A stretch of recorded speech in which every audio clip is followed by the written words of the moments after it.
Morning Business, le débat. Le débat ce matin avec Frédéric Simotel et Jean-Marc Daniel. Bonjour à tous les deux, on va parler des méthodes d'Elon Musk. Il a l'habitude de faire ses annonces lui-même. Hier soir, il a donc officialisé le rachat de Twitter pour 44 milliards de dollars. La cotation sera suspendue aujourd'hui.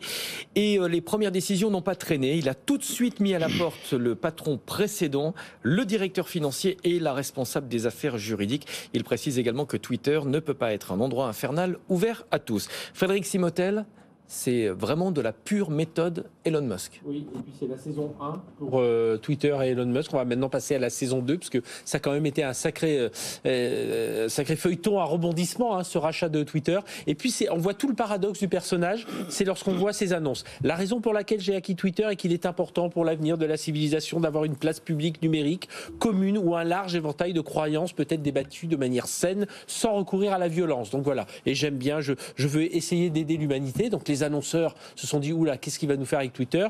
Et un peu plus tard, il dit, fondamentalement, Twitter aspire à être la plateforme publicitaire la plus respectée du monde, qui renforce votre marque, qui s'adresse aux annonceurs, et développe votre entreprise. Donc on voit cette ambiguïté dans laquelle aime bien cultiver Elon Musk. C'est d'un côté, je vais être ouvert, vous allez voir ce que vous allez voir, et puis de l'autre, j'oublie pas, ça reste quand même du business. Oui, mais quand on voit Elon Musk arriver avec son lavabo dans les locaux de Twitter, dire le télétravail, ça sert à bosser pour d'autres boîtes, enfin, moi, il me fait pas rire, il me fait un peu peur, franchement, Elon Musk. Jean-Marc Daniel, quand vous le regardez, vous, avec votre regard d'économiste, vous dites quoi ? Alors d'abord, je pense qu'il correspond un peu au portrait que faisait il y a très longtemps Schumpeter, l'entrepreneur, à partir de Krupp.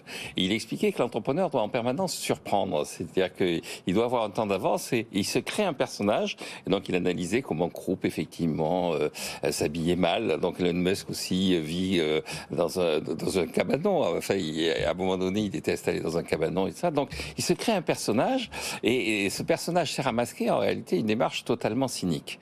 Et alors là, Elon Musk, effectivement, il est assez profondément cynique et d'emblée, c'est-à-dire que il est né en 1971, donc il est né en Afrique du Sud à Pretoria et son père était sud-africain et sa mère canadienne. Et quand il a été en âge de faire son service militaire en Afrique du Sud, il a fait valoir que sa mère étant canadienne, en réalité, il n'était pas sud-africain, il était canadien et il a comme ça, plus ou moins, d'après les autorités sud-africaines, déserté. Donc c'est quelqu'un qui a un sens de l'opportunisme et d'autant plus qu'il a raconté après cette histoire en disant mais en fait c'était l'apartheid qui me révulsé.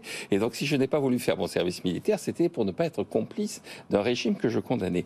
Donc, il a une capacité en permanence à agir de façon totalement cynique, tout en réécrivant une histoire pour expliquer son action. Je vais prendre un autre exemple. Cette année, il a annoncé qu'il abandonnait le projet Hyperloop. Donc, le projet Hyperloop, c'était de faire un train à très grande vitesse entre San Francisco et Los Angeles.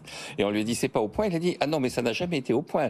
Mon objectif, c'était d'empêcher qu'un concurrent apparaisse dans les chemins de fer entre San Francisco et Los Angeles avec un TGV un peu à la chinoise, à la japonaise ou à la française.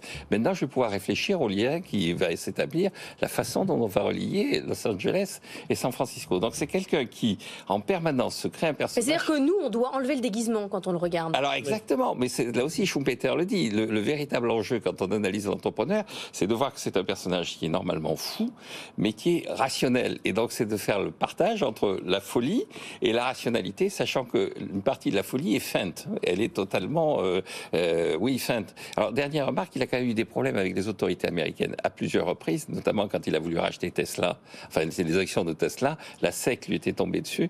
Et dans ces cas-là, il joue pas au fou.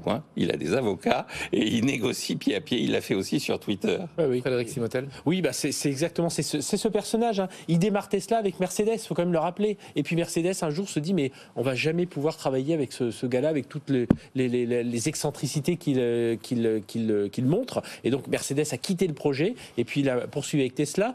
Pareil avec SpaceX. SpaceX, au départ, il se rapproche de la NASA. Il leur raconte qu'il va faire des fusées avec des lanceurs qui vont revenir sur Terre.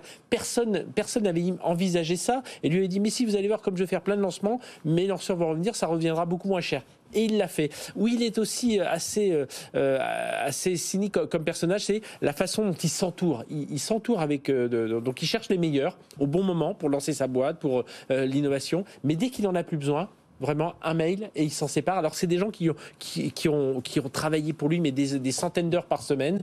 Donc là aussi, dans son mode de management, il est assez particulier.